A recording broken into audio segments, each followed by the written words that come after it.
미국 주식 이억 굴리기. 오늘은 진단검사주에 대해서 알려보겠습니다. 특히 이제 로슈나, 서머피셔 사이언티픽, 다나우, 에보츠, 그리고 일루미나에 대해서 알아보겠습니다. 저는 주린이 완전 주식 왕초보이고요. 미국 주식을 잘하기 위해서 영어를 열심히 공부하고 있습니다. 부정확한 정보와 수치 착오가 좀 있을 수 있습니다. 그리고 종목 추천 영상은 아닙니다. 저는 부가로드입니다. 최근에 델타 변이를 이어서 이제 오미크론 베리언트, 오미크론 변이가 이제 보고가 됐었는데요. 사우스 아프리카를 중심으로 해서 지금 여러 국가에서 보고가 됐고, 이런 오미크론 변이에 대해서 여러 나라 국가들이 과연 어떻게 대응할까에 대해서 고군분투하고 있습니다.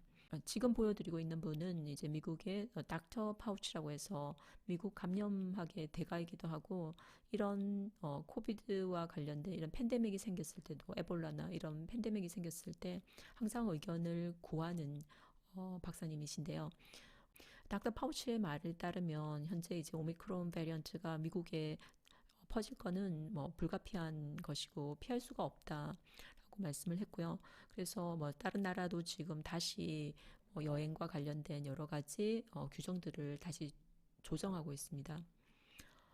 닥터 파우치의 말에 따르면 이런 코비드가 퍼지는 것은 우리가 막을 수 없지만 어떻게 이제 대응을 할지를 좀 더 고민을 해봐야 되는데, 전체적인 항체를 조금 올리기 위해서 더 적극적으로 부스터를 맞자는 의견도 있으시고, 이런 오미크론에 좀 더 특이한 어떤 백신을 개발하는 것은 어떨까 하는 이런 말씀도 하시긴 하셨습니다. 그리고 실제로 지금 코비드 19 백신 회사들은 오미크론에 대한 반응을 어떻게 해야 될지를 막 연구를 하고 있는데, 이제 뭐 기존의 백신이 이 오미크론에 대해서 반응이 있는지 또 살펴보고 있고, 또 새로이 어떤 다른 백신을 만들어야 되는지에 대한 연구도 이루어지고 있습니다.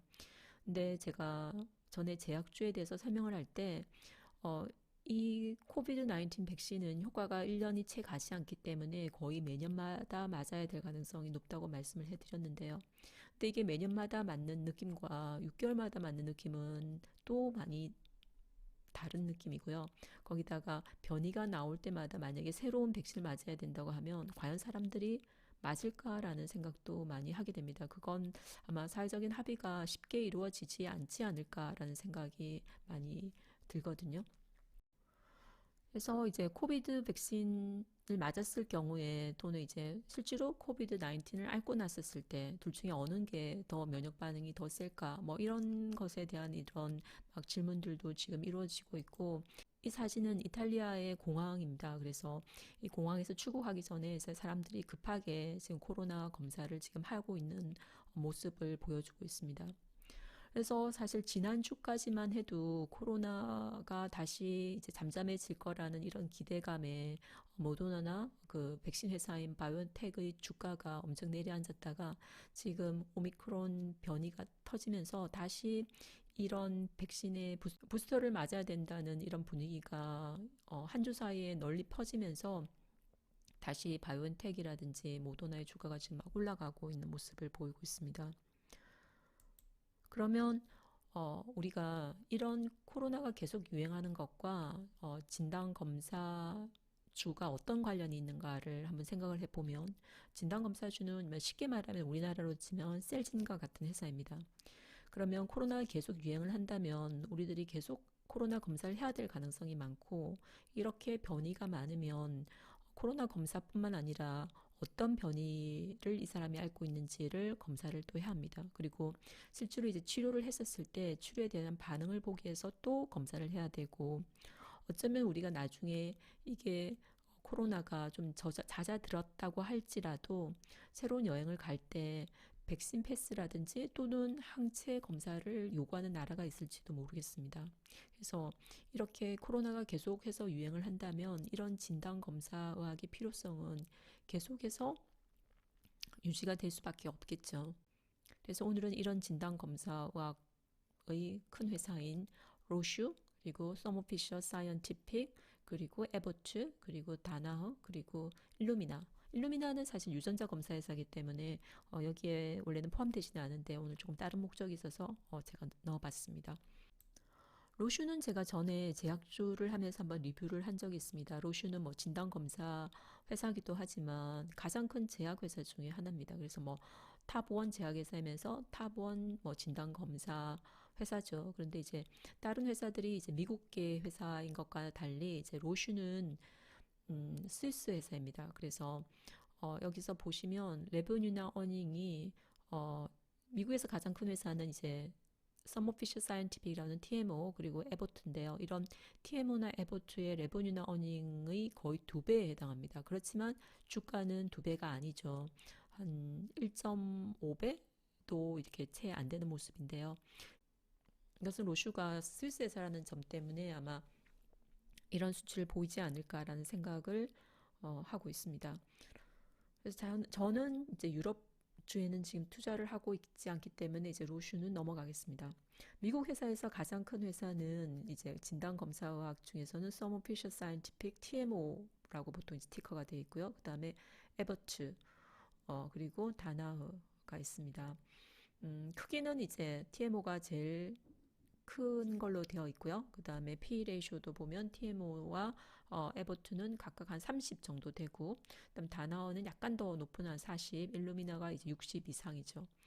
일루미나를 먼저 얘기를 좀 하면 일루미나는 이제 유전자 검사 회사고 코비드 19 전에는 뭐 주가가 지금 현재 370불 정도 하는데 500불까지 가기도 했습니다.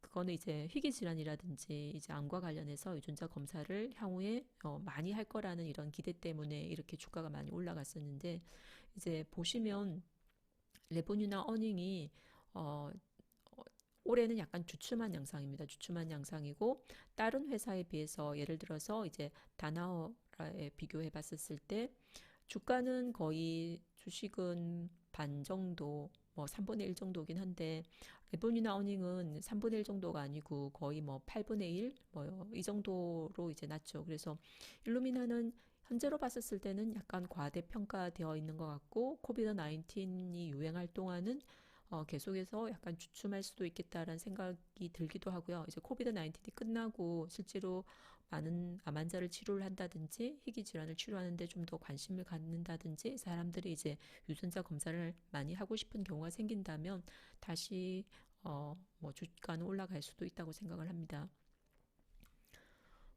다시 돌아와서 이제 TMO와 에버츠와 이제 다나와를 보면 TMO는 좀 더 이제 진단 검사에 중점을 두는 회사이고요. 에버트 같은 경우는 물론 이제 진단 검사도 중요하지만 에버트 내에는 이제 제약과 관련된 그 약제를 생산하는 그런 부서도 있고요. 그리고 여러 가지 이제 검사를 할 수 있는 디바이스를 만드는 이런 부분도 있습니다. 그리고 또 이제 영양학 케어라든지 그다음에 당뇨 케어할 수 있는 이런 프로그램을 관리하는 것도 이제 에버트가 하게 되고요. 다나우 같은 경우는 물론 다나우도 이제 진단 검사에서 굉장히 중요한 부분을 차지하는데 또 다나우에서는 그 다나의 한 분야가 라이프 사이언스라고 해서 의학에서는 굉장히 이제 과학적인 부분이 많이 필요한 부분이 있습니다. 그래서 이런 어, 의학과 과학을 연결하는 이런 부분에 대해서 수요가 많아지는 이 부분을 또 이제 다나와가 차지를 하고 있고요. 이런 게 이전에는 뭐 암이라든지 희귀 질환과 관련된 부분이 많았다고 생각하면 코비드 19처럼 예상치 못한 팬데믹이 벌어졌을 때도 여러 가지 과학적인 접근과 과학적인 단서 등이 필요할 수 있겠죠. 이제 그런 부분에서 이제 라이프 사이언스 부분도 지금은 굉장히 중요한 부분 중에 하나입니다. TMO와 에버츠 다나의 레버뉴와 어닝을 보면 이제 에버츠가 레버뉴는 훨씬 제일 많은 부분을 차지하는데 또 이제 TMO가 어닝은 또 가장 높은 부분을 차지하고 있습니다. 그래서 레버뉴에서 어닝을 차지하는 레이쇼 자체는 조금 더 TMO가 에버츠에 비해서는 약간 더 만족스러운 편인 것 같습니다. 그래서 이제 로슈 그리고 TMO 서머피셔 사이언티픽 뭐 레버뉴와 어닝이 잘 성장하고 있고 에버투도 마찬가지죠. 레버뉴 어닝 그리고 다나우도 마찬가지고요. 레버뉴 어닝이 잘 성장하고 있고 일루미나는 말씀드린 것처럼 지금 어닝이 많이 주저앉았습니다. 이거는 조금 코로나가 끝나야 약간 회복이 잘 되지 않을까라는 개인적인 생각을 한번 가져는 봅니다. 그래서 각각의 주식과 S&P 500의 최근 2년 동안의 추세를 비교를 해보면 지금 이 하늘색이 S&P 이제 500이고요. 같이 S&P 500과 비슷하게 다니는 이 보라색이 에버투입니다. 그래서 에버투는 사실 이제 그 S&P 500과 뭐 크게 차이를 두면서 움직이지는 않은데요. 이 코로나 이후로 여기 지금 분홍색이 다나하고 그 다음에 푸른색이 TMO, 서머 피셔 사이언티픽입니다. 이런 지금 두 회사는 그 S&P 500에 비해서 월등하게 높은 수익률을 지금 보이고 있죠. 그리고 TMO 같은 경우는 이렇게 높은 수익을 보임에도 불구하고 현재 P/E 레이쇼가 29, 그리고 다나 같은 경우는 이제 41 정도라고 말씀드렸습니다. 그래서 그리고 에버트 같은 경우는 코비드 19과 관련해서 수익도 증대했고 그리고 어닝도 증대했는데 거기에 비해서는 이런 큰 성장을 보이지는 못했던 주식인 것 같습니다. 현재에서는 이제 TMO와 그리고 에버트에 약간의 투자를 하고 있습니다. 그래서 아마 저의 설명이 약간 더 이제 TMO와 에버트를 페이버하는 쪽으로의 설명이 됐을 수도 있습니다. 이 부분은 조금 참고를 하셨으면 좋겠습니다. 시청해 주셔서 감사합니다.